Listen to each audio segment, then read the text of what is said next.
ഇതുവരെയും നടന്നിട്ടില്ലാത്ത ചരിത്രത്തിൽ ആദ്യമായി അങ്ങനെ ഒരു സ്തംഭനം സംഭവിക്കുകയാണ്. ഹോർമൂസ് കടലിടുക്ക് പൂർണ്ണമായും സ്തംഭിച്ചിരിക്കുന്നു. ആ പ്രഖ്യാപനം എത്തിക്കഴിഞ്ഞു.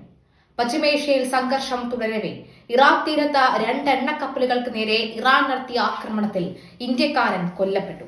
ഇന്ത്യൻ എംബസി ഇക്കാര്യം സ്ഥിരീകരിച്ചു. കപ്പലിൽ ഉണ്ടായിരുന്ന 15 ഇന്ത്യക്കാരെ രക്ഷപ്പെടുത്തി.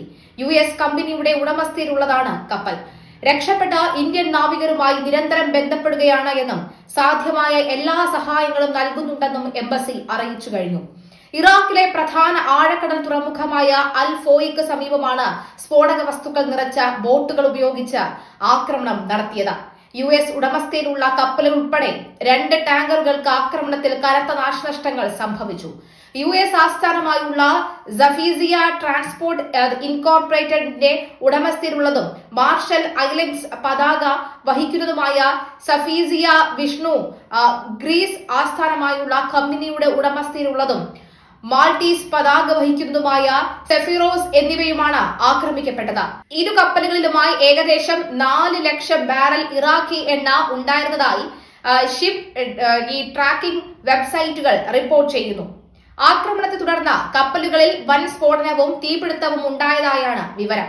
കടലിൽ എണ്ണ ചോർന്നതിനെ തുടർന്ന് വെള്ളത്തിൽ തീ പടരുന്ന ദൃശ്യങ്ങൾ പുറത്തു വന്നിട്ടുണ്ട്.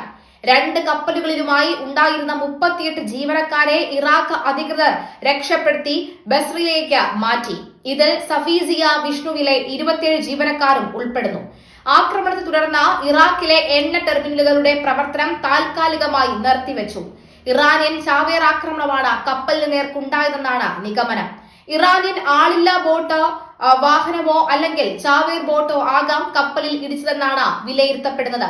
ഇന്ത്യക്കാരൻ കൊല്ലപ്പെട്ട കാര്യം തുറമുഖങ്ങൾക്കുള്ള ജനറൽ കമ്പനിയുടെ ഡയറക്ടർ ജനറൽ ഫർസാൻ അൽ ഫൗത്തൌസി ഇറാഖി വാർത്താ ഏജൻസിയോട് സ്ഥിരീകരിച്ചു. മരിച്ച ഇന്ത്യക്കാരന്റെ പേര് വിവരങ്ങൾ വെളിപ്പെടുത്തിയിട്ടില്ല. പേർഷ്യൻ ഗൾഫിലെ ബസ്ര തുറമുഖത്ത് ഷിപ്പ് ടു ഷിപ്പ് ട്രാൻസ്ഫർ ഏരിയയിൽ വെച്ചാണ് കപ്പലിനെ ലക്ഷ്യമിട്ട് ആക്രമണം നടത്തിയതെന്ന് അൽ ഫാർദൌസി പറയുന്നു. കപ്പലിൽ ഉണ്ടായിരുന്ന ശേഷിക്കുന്ന 27 ജീവനക്കാരെയും സുരക്ഷിതരായി തന്നെ രക്ഷപ്പെടുത്തി.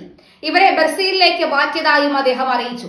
228.6 മീറ്റർ നീളവും 32.57 മീറ്റർ വീതിയുമുള്ള സഫീസിയ വിഷ്ണു 2007 നിർമ്മിച്ച ഒരു അസംസ്കൃത എണ്ണ കപ്പലാണ്. സ്ഫോടക വസ്തുക്കൾ നിറച്ചെത്തിയ ഇറാഖിന്റെ ചാവേർ ബോട്ട് കപ്പലുകളിലേക്ക് ഇടിച്ചു കയറുകയായിരുന്നുവെന്നാണ് CNN നേരത്തെ റിപ്പോർട്ട് ചെയ്തത്. സംഭവത്തിൽ അന്വേഷണം പുരോഗമിക്കുകയാണ്. അമേരിക്കയും ഇസ്രയേലുമായി നിലനിൽക്കുന്ന സംഘർഷം രൂക്ഷമാകുന്നതിനിടെയാണ് ഇറാന്റെ ഈ പുതിയ നീക്കം. തങ്ങളുടെ താവളങ്ങൾ ലക്ഷ്യമിട്ടുള്ള ആക്രമണം അവസാനിപ്പിക്കാൻ അമേരിക്കയ്ക്ക് മേൽ സമ്മർദ്ദം ചെലുത്തുകയാണ് ഇതിലൂടെ ഇറാൻ ലക്ഷ്യമിടുന്നത്. ഇതിനു പുറമെ രാജ്യത്തിന് നേരെ ആക്രമണം തുടർന്നാൽ തന്ത്രപ്രധാനമായ ഹോർമൂസ് കടലിടുക്കിലൂടെ ഒരു തുള്ളി എണ്ണ പോലും കടത്തിവിടില്ല എന്ന് ഇറാൻ മുന്നറിയിപ്പ് നൽകി. ഏകദേശം ആ സാഹചര്യത്തിലേക്ക് തന്നെ കാര്യങ്ങൾ വന്നെത്തിയെന്ന് വ്യക്തമാകുന്നു. ഹോർമൂസ് കടലിടുക്കിലും കഴിഞ്ഞ ദിവസങ്ങളിൽ 3 കപ്പലുകൾക്ക് നേരെ ആക്രമണം റിപ്പോർട്ട് ചെയ്തിരുന്നു. ഹോർമൂസിൽ കിടന്ന 3 വിദേശ കപ്പലുകൾ ഉണ്ടെങ്കിലും അജ്ഞാത ആയുധം ഉപയോഗിച്ച് ഇറാൻ തീക്കിരയാക്കിയ എന്നാണ് രാജ്യാന്തര മാധ്യമങ്ങളുടെ റിപ്പോർട്ട്. UAE-യിൽ നിന്നെത്തിയ കപ്പലും ഒമാന്റെ വടക്കൻ തീരത്തുണ്ടായിരുന്ന കപ്പലും വടക്കു പടിഞ്ഞാറൻ ദുബായ് തീരത്തുണ്ടായ കപ്പലുകളുമാണ് ആക്രമിക്കപ്പെട്ടതെന്ന് UK മാരിടൈം ട്രേഡ് ഓപ്പറേഷൻസ് വ്യക്തമാക്കുന്നു. ഹോർമൂസിലൂടെ കയ്യൂക്ക് കാണിച്ച് കടക്കാൻ നോക്കിയാൽ കത്തിച്ച് ചാമ്പലാക്കി കളയുമെന്ന് ഇറാൻ നേരത്തെ മുന്നറിയിപ്പ് നൽകിയിരുന്നു. നിലവിൽ ഇറാൻ അനുവദിക്കുന്ന കപ്പലുകൾ മാത്രമാണ് ഹോർമൂസിലൂടെ സഞ്ചരിക്കുന്നത്.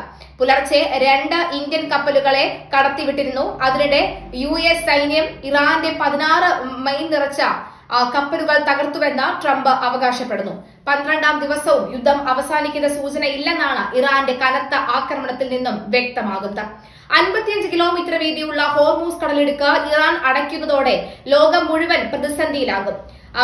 പ്രതിദിനം 13 മില്യൺ ബാരലിൽ ഇന്ധനമാണ് ഹോർമൂസ് വഴി കടന്നുപോയിക്കൊണ്ടിരിക്കുന്നത്. ഇറാൻ കടുത്ത നിലപാടെടുത്താൽ ലോകരാജ്യങ്ങൾ ഇന്ധനത്തിന് ബുദ്ധിമുട്ടും. ഇത് ക്രമേണ അവശ്യ സാധനങ്ങളുടെ വില വർദ്ധിക്കാൻ ഇടയാക്കും. സംസ്ഥാനത്തുൾപ്പെടെ രാജ്യത്ത് പല ഭാഗങ്ങളിലും ഇതിനോടകം തന്നെ LPG ലഭ്യത കുറവ് അനുഭവപ്പെട്ട് തുടങ്ങിയിട്ടുണ്ട്. ഹോട്ടലുകളടക്കം കനത്ത പ്രതിസന്ധിയിലാണ്.